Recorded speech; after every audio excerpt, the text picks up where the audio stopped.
ব্যস্ত দেখাতে পারে, সে তার ব্যবসার ব্যস্ততা দেখাতে পারে। এ যুবকেরা, তরুণীরা, তুমি যদি রাসূলুল্লাহর গোলাম হয়ে যাও, হাজার মানুষ তোমার জানাজার নামাজ পড়লো কিনা পড়লো দেখার দরকার নেই। আমার হাবিবুল্লাহর সাথে কবরের দিদার হয়ে যাওয়া মানে আল্লাহ জান্নাতের দরওয়াজা খুলে দেবে। এ যুবকেরা, তরুণীরা, তাই নবী আমার 3000 বছর আগে মদিনার মসজিদে বসে বসে আনসারী সাহাবাদের নিয়ে বলতে লেগেছিলেন, এ বাবা আনসারীরা, আমল করো, জান্নাতে ঢুকে যাও। আল্লাহ নবী মুহাজিরিনদের বলতে লাগলেন, এ বাবা মুহাজিরিনেরা, আমি রাসূলুল্লাহ জানিয়ে দিলাম, আমল করো, আগিয়ে চলো। আমল যদি না থাকে, তোমার পরিচয় বেদিন বেঈমান ছাড়া কিছুই হবে না। আর তোমার মুখে যদি এত বড় দাড়িও থাকে, তোমার মাথায় অনেক বড় টুপিও থাকে, এই টুপি দাড়ি তোমাকে নাজাত দিতে পারবে না।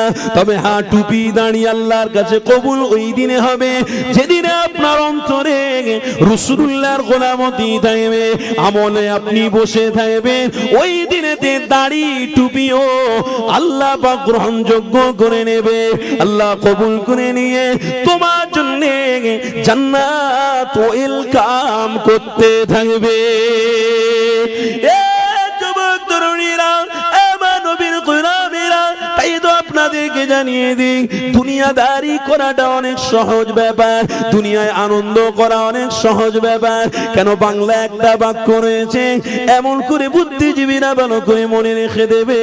আল্লাহ নবী 1000 বছর আগে জানিয়ে দিয়ে গেছে, আমলটা তোমার মেন উদ্দেশ্য থাকবে। বাংলা একটা কথা আছে, সম্মান অর্জন করা অনেক কঠিন ব্যাপার, সম্মান খুইয়ে দেওয়া এটা অনেক সহজ ব্যাপার, বদলাম নেওয়া এটা অনেক সহজ ব্যাপার, সম্মান অর্জন করা এটা অনেক বড় কঠিন ব্যাপার। তাই ইমানের উপরে থাকাটা তোমার জন্য অনেক কঠিন ব্যাপার, আর শয়তানের রাস্তায় চলে যাওয়া তোমার জন্য অনেক সহজ ব্যাপার। তাই বাংলা একটা কথা আছে, খবরদার সম্মান অর্জন করো। সম্মান অর্জন কাকে নিয়ে করবে? দুনিয়া কোনো মানুষ আপনাকে সম্মান দেবে না। এ যুবকেরা, তরুণীরা, যখন আপনি নবীর গোলাম হয়ে যাবেন, তখন আল্লাহর পক্ষ থেকে এই দুনিয়ার মানুষ দিয়ে সম্মান বাড়ানো হবে। আর মুখে যখন দাঁড়িয়ে থাকবে, ইবাদতের মধ্যে যখন থাকবে, রোজার মাসে রোজা যখন থাকবে, ইবাদত যখন থাকবে, কোনো কোনো উজু করে নামাজের প্রতি যখন থাকবে, ইমানি মাহফিলের জন্য যখন থাকবে, এ যুবকেরা, তরুণীরা, আল্লাহ পাক তোমাকে আমাকে সম্মান দেবে। আল্লাহ তোমার আমার নিয়ে আরশে আলোচনা করতে লাগবে। আমার ফেরেশতারা আমার নবীর গোলামকে দেখো আমল করতে লেগেছে, আমি আল্লাহ আমার কাছে সিজদা দিতে লেগেছে। আমার ফেরেশতারা সাক্ষী দাও, আমি আল্লাহ ওই গোলামকে আমি জাহান্নামে দেব না।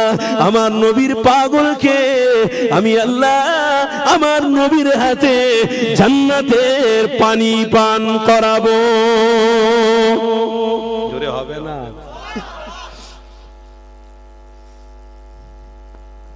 তাহলে আজ থেকে কি মনে করছেন? সম্মান অর্জন করবেন না সম্মান খইয়ে দেবেন? কি মনে করছেন বলুন তো? সম্মান থাকবে না সম্মান খইয়ে দেবেন? যদি সম্মানে সম্মানিত হতে চান, খোদার কসম করে বলছি, রসুলকে ধরুন। আর যদি মনে করেন যে আমি সম্মান চাই না, তাহলে শয়তানকে খুশি করুন, আপনার জন্য অসম্মান তৈরি হয়ে রয়েছে। আপনার একদম কবর থেকে শুরু হবে, মৃত্যু থেকে শুরু হবে ইয়াউমাল কবর, কবর থেকে ইয়াউমাল কিয়ামা, ইয়াউমাল কিয়ামাত থেকে একদম জাহান্নাম সোজা। শুধু অসম্মান আর অসম্মান। কোথায় কোথায়? মিজানের দাঁড়ি পাল্লার সামনে আপনাকে অসম্মান হতে হবে, ফুলসিরাতের রাস্তা পার হতে গিয়ে অসম্মান হতে হবে, কিয়ামতের দিনে দাঁড়িয়ে দাঁড়িয়ে আল্লাহ আপনার সমস্ত গুনাহগুলোকে ফুটিয়ে তুলবে। কেন? আল্লাহ নবী কি বলেছে? ওমান সাতারা মুসলিমান সাতারাল্লাহু ফিদ দুনিয়া ওয়াল আখিরাহ। এই নবীর গোলামরা ভালো করে হাদিসটা শোনেন। হয়তো ইমানি মাহফিলে একটু বসে বসে সুবহানাল্লাহ দরুদ শরীফ পড়া, এই নৈতিক দায়িত্বটা আমাদের থাকে, কিন্তু অতটুকু করতে গিয়েও হয়তো আমাদের কারো কষ্ট হয়, কারো করে অনেক রকম কথাবার্তা মনে ওঠে, কি আলোচনা করছে, ইন্টারেস্ট নেই, আলোচনার প্রতি একটা আমাদের মনোযোগ নেই। সেটা আপনার ব্যাপার, কিন্তু আজকে যে আলোচককে দাওয়াত করেছেন ওই আলোচক কিন্তু সারা পৃথিবীর আলোচকের থেকে উত্তম আলোচক। জোরে বলুন কেন উত্তম? যে তার কথা, তার জবান থেকে দুনিয়ার কথা বের হচ্ছে না, তার জবান থেকে আল্লাহ তার নবীর কথা বার হচ্ছে। যে মাহফিলে আপনি বসছেন ওই জন্য ওই মাহফিলের শেষে যে তাওয়ারুকের ব্যবস্থা থাকে, তো ওই তাওয়ারুকটা দুনিয়ার খাবারের থেকে সেরা খাবার। কেন? কেন আজকের নবিয়ানা মাহফিলের খাবারটার মূল্য আল্লাহ অনেক বাড়িয়েছে। নবিয়ানা মাহফিলের খাবারটার উপরে রহমত এবং বরকত দিয়ে দিয়েছে। তাই জন্য অসম্মান যদি হওয়ার চেষ্টা হয়, কেউ যদি করে, তো আপনি তাদের দিকে ঢেলে যাবেন না, তাদের দিকে মুগ্ধ হয়ে যাবেন না। তারা অসম্মানের রাস্তা ধরেছে, ধরে জাহান্নামে যাক। আমরা সম্মানের রাস্তা কি? ইহদিনাস সিরাতাল মুস্তাকিম আর সিরাতাল লাযিনা আনআমতা আলাইহিম গায়রিল মাগদুবি আলাইহিম ওয়ালাদ-দাল্লিন। আল্লাহ যে পথে আপনার জ্ঞানী গুণীরা নবীর গোলামরা চলেছে ওই পথে আমাদেরকেও কবুল করে নেন। বলুন আল্লাহুম্মা আমিন। জোরে বলুন না আল্লাহুম্মা আমিন।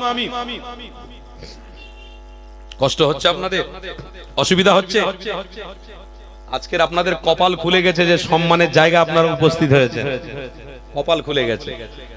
আরে ভাই, আমরা সারা বছরে 250 দিন শুধু যার রাত জাগি, 365 দিনে এক বছর হয়, 250 দিন শুধু আমরা রাত জাগি। তারপরে দেখুন না খেয়ে খেয়ে কোনো জায়গায় দুটো দুটো করে জলসা ধরি। জানেন, একটা 10 টাকাওয়ালা কেক খেয়ে পানি খেয়ে জলসা ধরি। তাই আল্লাহ কত সম্মানের জায়গায় কত শক্তি দিয়েছেন। ওই জন্য বলছেন যে আমার হয়ে যাবে, আমি আল্লাহ তার হয়ে যাব। আর এই জন্যই তো নবীর কষ্ট, এই জন্যই তো আমার নবী কষ্ট করেছে। আল্লাহ নবী জাহানী সুলতানকে অবশ্যই তোমার আমার প্রেম এবং মহব্বতের রাস্তা ধরে রাখতে হবে। কেননা নবী দয়া নবীকে ভালোবাসা তোমার আমার জন্য আল্লাহ ফরজ বানিয়েছে।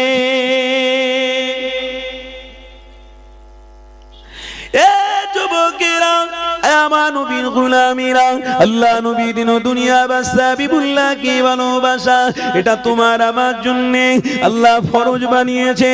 তাই তোমাকে আমাকে জানাতে এসেছিল কে মুহাম্মদ রাসূলুল্লাহ, আল্লাহ নবী জানাতে এসেছিল এবার উম্মতিরা সুযোগে সৎ ব্যবহার করো না। না, আমি রাসূলুল্লাহ যে দিনের কাজ দিয়েছি, আমি রাসূলুল্লাহ যে আল্লাহর পক্ষ থেকে এসেছি, যে আমলের রাস্তা দেখাচ্ছি, ওই আমলের রাস্তাটাকে মজবুত করে ধরো।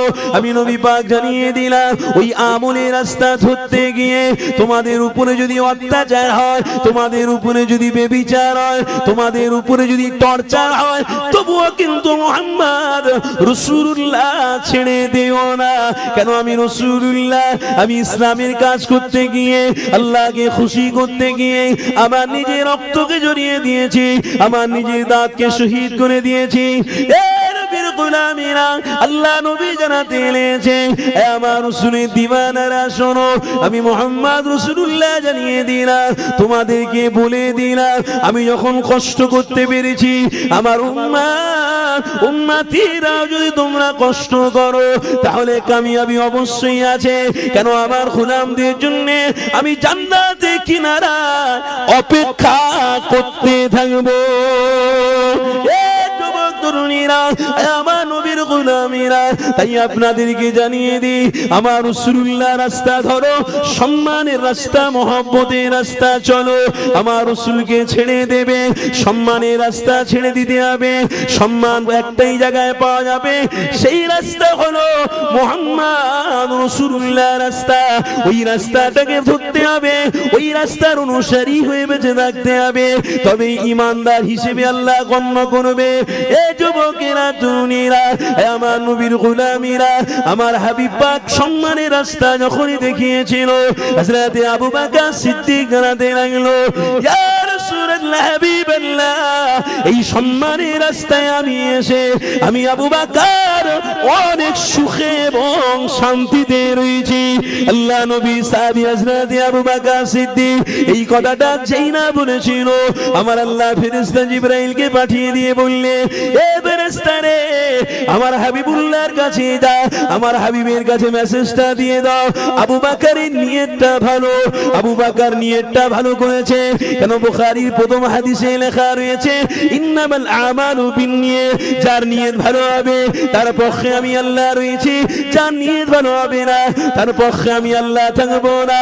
আল্লাহ ফেরেশতা জিবরাইলকে পাঠিয়ে জানাতে দিয়েছে, এ ফেরেশতা আমার হাবিবের কাছে জানিয়ে দে, আমার রাসূলুল্লাহর কাছে গিয়ে জানিয়ে দে আবু বকর যে জমিনে বসে বসে এই ভালো নিয়তটা করে ফেলেছে, এই জমিনের মালিক আমি হলাম আল্লাহ, আমি আল্লাহ কবুল করে ফেলেছি। আবু বকরকে আমার হাবিবকে দিয়ে বলে দাও আবু বকর জান্নাতের সার্টিফিকেট পেয়ে গেছে। আরো জোরে বলুন।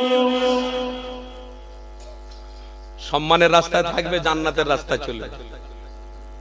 এ বাবু মোবাইল নিয়ে এদিক ওদিক ঘোরাচ্ছ কেন? পিছনে তোমাকে দেখাতে বলেছি আমি, পিছনে দেখাবে না। সবে আসতে মানুষ শুরু করেছে, তুমি পিছনে দেখাচ্ছ। কত লোক কত রকম কমেন্ট করবে জানো? মোবাইল মানে সর্বনাশ। আমি সব বন্ধ করে দিচ্ছি, বিশ্বাস করুন, আস্তে আস্তে সব বন্ধ করে দিচ্ছি। আর আপনাদেরকেও বলছি সব মোবাইল বন্ধ করে দেবেন, আর চলবে না এসব। কারণ আগামী দিন এই মোবাইলের ওসিলায় কিন্তু অনেক রকমের প্রচার প্রসার হয়ে আমাদেরকে অনেক জাহান্নামের দিকে এগিয়ে যেতে হবে এই মোবাইলের জন্য। কেন মোবাইল এখন মারাত্মক জিনিস হয়ে গেছে। একটা ছেলে লেখাপড়া জানে না, তার কাছে যদি 1.5 লাখ টাকারও মোবাইল দেন, সে কিন্তু বিনা লেখাপড়াতে এই মোবাইলটা নিয়ে অনেক কিছু করে দিতে পারে। তাই মোবাইল এমন একটা যন্ত্র করেছে যেটা কি বলবো, বিনা শিক্ষাতেও চালানো যায়। তার মানে মনে করছেন কি, মানে এমন একটা যন্ত্র তৈরি করেছে, পলিসি করে এমন একটা যন্ত্র তৈরি করে মানুষের হাতে হাতে তুলে দিয়েছে যে মোবাইল যার কাছে মূর্খ সে হয়ে যাবে। কেমন মূর্খ? নামাজও তার কাছ থেকে যাবে মূর্খ, এলেমও তার কাছ থেকে চলে যাবে মূর্খ, হাতের দ্বারায় খারাপ কাজ করবে মূর্খ, পায়ের দ্বারায় সে হেঁটে হেঁটে খারাপ অন্যায় কাজ করবে, তার মানে মূর্খ। জ্ঞানী থাকলে কোনোদিন হাতের দ্বারায়, পায়ের দ্বারায়, চোখের দ্বারায়, জবানের দ্বারায় অন্যায় কাজ করতে পারে না। আর যারা ওই রকম ওই মোবাইল নিয়ে শুধু মোবাইল নিয়ে মোবাইলে মুগ্ধ হয়ে রয়েছে, তারা আস্তে আস্তে কিন্তু অনেকটা মূর্খর রাস্তা ধরে নেবে। তাই মোবাইল চালানো আজকের দিনে সহজ হয়ে গেছে, সহজ করারই তো কথা। আর কোরআন যদি আপনাদের হাতে তুলে দিই, আমি এই প্রত্যেকের হাতে যদি কোরআন মসজিদ থেকে নিয়ে এসে তুলে দিই, ওই কোরআন পড়বে দাঁত ভেঙে যাবে। কত সহজ নয়। মোবাইল 5 লাখ টাকার মোবাইল যদি আপনার হাতে তুলে দিই, খোদার কসম করে বলছে, আল্লাহকে সাক্ষী রেখে, আজকে আপনি চালাতে পারছেন না, কালকে চালাতে পারছেন না, অটোমেটিক শিখে যাবেন। কিন্তু কোরআন যদি দিই, মাথা খারাপ হয়ে যাবে। আলিফ লাম মিম রা, সব অক্ষর শেষ হয়ে যাবে, কষ্ট হবে। অত সহজ নয়। এই কষ্টটা হওয়াটাই হলো প্রকৃতপক্ষে সত্যিকারের আল্লাহর দেওয়া একটা কিতাব, সত্য কিতাব যদি বলো। আর সহজ জিনিসটাকে হাতে পেয়ে যাওয়াটাই হলো এটা সত্যিকারের ইবলিশ শয়তানের কাজ। ইবলিসের কাজ সহজে হয়, ইবলিসদের কাজ অনেক সহজে হয়। আপনি একটা নিয়ত করবেন, গুনাহ করবেন, বিশ্বাস করুন আপনি সহজে গুনাহ করতে পারবেন, সহজে একদম অনায়াসে গুনাহ করবেন, কেউ বাধা দেবে না আপনাকে। আর আপনি যখন মনে করবেন যে আমি দান করব, বা মসজিদে ছাদ ফেলে দেবো, বা একটা মাদ্রাসায় দেবো, বা একটা গরিব বাচ্চাকে পড়াবো, আপনার 10 বার ভাবতে ইচ্ছে হবে, করবো না করবনি বলতো, টাকাটা চলে যাবে, এই হবে তাই হবে, সমস্যা না, দরকার নেই, ও থাক না। 1 লাখ টাকা আছে, 1 লাখ টাকার মধ্যে 10,000 টাকা দেবো, 90,000 টাকা থাকবে। আল্লাহ আপনাকে সাহেবে নিসাব বানিয়েছে, ফরজ হজ করার আল্লাহ সুযোগ দিয়েছে, আপনি 4.5 লক্ষ টাকা নিয়ে ব্যাংকে রেখে দিয়েছেন বা বাড়িতে রেখেছেন, আপনার উপরে ফরজ হজ ফরজ হয়ে গেছে, হজ করা ফরজ হয়ে গেছে, আপনি ওই টাকাটা নিয়ে কি চিন্তা করছেন? ফরজ হজ করতে যাব, 4.5 লাখ টাকা ফ্রিতে চলে যাবে, পানিয়ে চলে যাবে, বেকার হবে। যদি ওই 4.5 লাখ টাকা নিয়ে একটা রাস্তার ধারে 2টো দোকান কিনি, তাহলে আমার ছেলের উন্নতি হবে এবং আমারও বুড়ো বয়সে বসে বসে খাওয়ার একটা রাস্তা হবে। অতএব ওই বেকার টাকা বেকার রাস্তায় খরচ করার দরকার নেই। তার মানে তার মানে সহজ কাজটা খুব সহজেই করা যায়, আর ইমানদারদের ইমানি কাজটা ইমানদারদের জন্য অনেক সহজ হয়, কিন্তু অনেক মানুষ ইমানদার দাবি করে তার জন্য বড় কঠিন হয়। তো ওই জন্যই মোবাইল আজকের দিনে এমন একটা সিচুয়েশন হয়ে গেছে, এমন একটা সময় এসেছে যে মোবাইল বিহীন মানুষ চলতে পারবে না, কিন্তু এই মোবাইলের জন্য আবার মানুষ গুমরার পথে চলে যাচ্ছে, অন্যায়ের পথে চলে যাচ্ছে, খারাপের পথে চলে যাচ্ছে। আল্লাহ আমাদেরকে হেফাজত করেন, বলুন আল্লাহুম্মা আমিন। আগের দিনে মোবাইল ছিল না, আগেকার মানুষদের কি ইমান ছিল না? মুখে কথা হতো, মুখে কথা হতো। এই মসজিদের রাস্তার ধারে ওখানে আমার 200 জায়গা আছে, এই বড় ভাই তুমি ওটা নিয়ে, বড় ভাই বলছে ছোট ভাই ওটা নিয়ে নেবে, যাও দোকানটা তোমার, দোকানটা। মুখে কাজ হতো। আগে ইমানের একটা শক্তি ছিল, তাকত ছিল। আজকের ভালো ইমান নেই, দোয়া কবুল হবে কি করে? অত সহজ নয়। তাই আল্লাহ আমাদের প্রত্যেককে সহি জ্ঞান দান করেন, বলুন আল্লাহুম্মা আমিন। হ্যাঁ, ওই জন্য বলছি ইমানদার হিসেবে যোগ্য সঠিক রাস্তা ধরার চেষ্টা করুন এবং আমল করুন, জান্নাতের দিকে এগিয়ে চলুন। কেন সম্মান যদি পেতে হয় তো নবীর গোলাম হয়ে যান, সম্মান আল্লাহ দেবে। আর অসম্মানের রাস্তা যদি ধরতে চান তো 60 বছর 50 বছর শুধু ওই মেয়েদের নাচ দেখা হবে, আর গান শোনা হবে, আর মদ খাওয়া হবে, আর আনন্দ করা হবে, কিন্তু মরে যাওয়ার পরে ঠাঁই কিন্তু জাহান্নামে হবে। ওই জন্য সম্মানের রাস্তায় যারা গ্রামবাসী আজকে রহমতের ছায়ায় বসে আছেন, আল্লাহ যেন এই গ্রামবাসী যারা বসে আছেন আল্লাহ তাদেরকে যেন কবুল করে নেয়, বলুন আল্লাহুম্মা আমিন। আল্লাহ যেমন আজকের এই দিনে সম্মান দিয়েছেন আপনি রহমতের ছায়া, যেন কবরে আল্লাহ জান্নাতের বিছানা এবং কিয়ামতের দিনে আরশের ছায়ার সাথে সাথে আমার নবীর হাতে জান্নাতের পানি পান করার সুযোগ করে দেবেন। জোরে বলুন আল্লাহুম্মা আমিন। আল্লাহ কোন জায়গায় আমাদেরকে অসম্মান করাবেন না, বলুন আল্লাহুম্মা আমিন। সম্মানের জায়গায় এসেছি, আল্লাহ আপনি সম্মান দেবেন। সম্মান কে দেয়? কে দেয়? সত্যি আল্লাহ দেয়? সত্যি আল্লাহ দেয়? হ্যাঁ আল্লাহ দেয়, আল্লাহ দেয়, আল্লাহ দেয়। কেন? আল্লাহ পবিত্র কোরআনেই বলেছেন, ওয়া তুইজ্জু মান তাশা, আমি সম্মানী, ওয়া তুযিল্লু মান তাশা, বেশি এদিক ওদিক করবি আমি বেইজ্জতি করব। খবরদার, আল্লাহ যেন আমাদেরকে দুনিয়া এবং কবর এবং আখিরাত তিনটে জায়গা ওয়া সালাসাতুন আল্লাহ কামিয়াবি করেন, বলুন আল্লাহুম্মা। আপনাদের অসুবিধা হচ্ছে, ঝিমিয়ে যাচ্ছেন মনে হয়, কই তাকবীর দেন তো দেখি, নারে তাকবীর। না না না, দক্ষিণ 24 পরগনা সরবেড়িয়া এলাকার মানুষ আপনারা এত তাড়াতাড়ি দমে যাচ্ছেন, এত তাড়াতাড়ি ইমানকে দুর্বল করে ফেলছেন। আরে ইমানের জোশ এমন লাগাবেন এই জমিনও মরে যাওয়ার পরে মাগফিরাতের দোয়া চাইবে। কেন? এই জমিন খুশি হবে যে আল্লাহ ধ্বনি দিচ্ছে। তাকবীর দেন না, নারে তাকবীর। এবার আর একটুখানি মহব্বতে দিতে হবে, ভালোবাসায়, নারে তাকবীর। সিলসিলায়ে হক মুজাদ্দিদে জামান, মাসলাকে মুজাদ্দিদে জামান, গ্রামবাসী বৃন্দ, উলামায়ে হক আহলে সুন্নাত ওয়াল জামাআত, উলামায়ে হক আহলে সুন্নাত ওয়াল জামাআত, নারে তাকবীর। হলো না? আরেকবার নারে তাকবীর।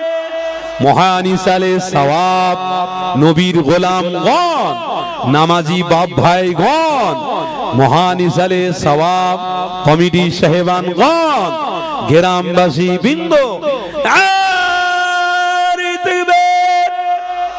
এবার ঠিক আছে। আল্লাহর নামে অক্সিজেন পাওয়া যায়, কথা ঠিক না ভুল বলছি? আল্লাহর নাম দিয়েছি মানে অক্সিজেন আছে, আর আল্লাহর নাম ছেড়ে দিলে অক্সিজেন আস্তে আস্তে ধ্বংস হয়ে যাবে। এই যা দিয়েছি অক্সিজেন 20 মিনিট ঠিক থাকবে, আবার 20 মিনিট পরে দিতে হবে, কথা বুঝলেন? তো ওই জন্য